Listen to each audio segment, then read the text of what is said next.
All right, so for this video, today, tonight, depending upon when you're listening to it, I actually wanted to talk a little bit about emotional health. One, because we just need to be talking about it. And I feel like we are in a day and age where people are talking about it, but I still feel like there's a lot of not talking about it. So let's talk about it.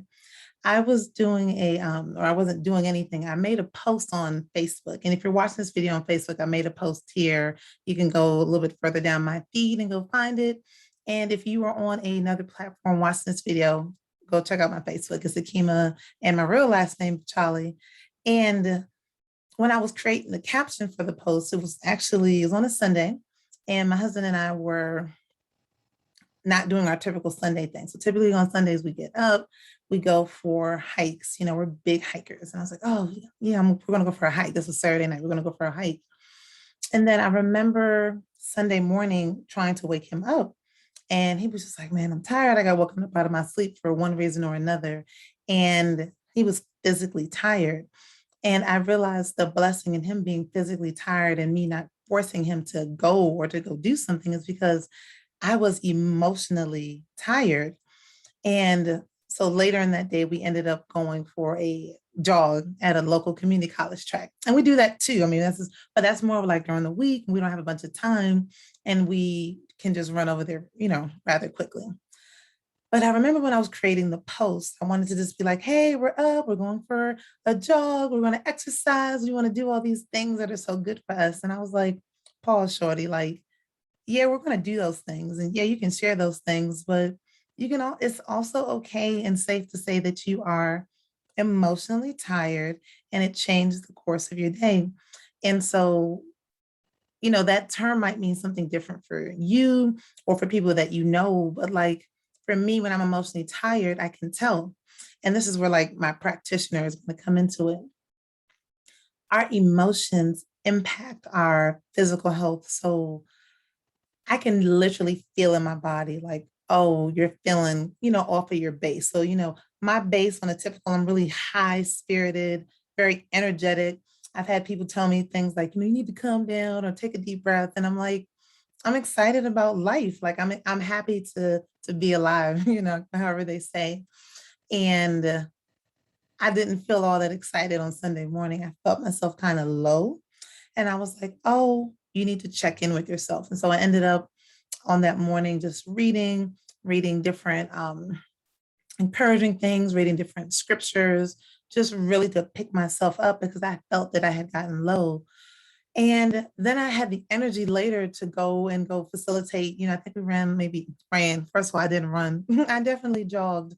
I think we jogged about, 3 miles and which was amazing.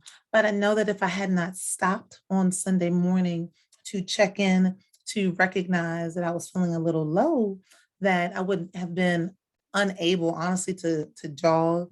And I know later on that day we ended up going to a bigger town hall meeting that was at another space, but I wouldn't have had the energy, I wouldn't have had the desire, I wouldn't have had the um, ability or capability to be able to even do that.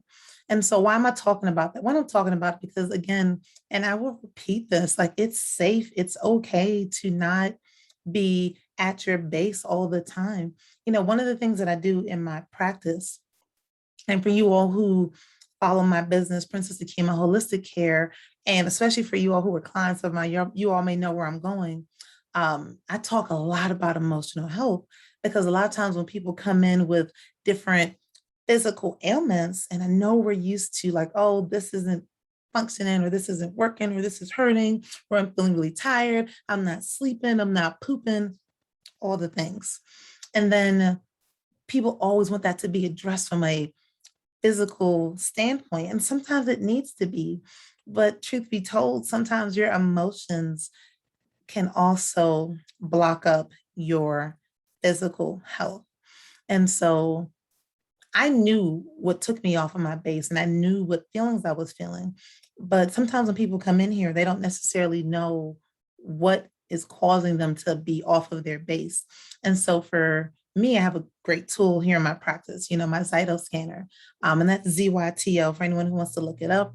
It's amazing. Go check them out. But one of the things that that tool does, it doesn't just tell me where there are stressors in terms of like, oh, well, this is going on or that's going on in terms of physical health with my clients, but it also shows me where emotions can actually be the stressor, where something like anger could be inhibiting the ability to detoxify, and how hopelessness or sadness is causing you to not be able to retain, hydration, or to have your GI tract, to operate and to function. And so if you know what's impacting your emotions or your emotional health, or if you know what those emotions are, by all means, address it. But if you're like, I don't really know like what's going on, but maybe it is something like that, I would encourage you to get a Zyto scan.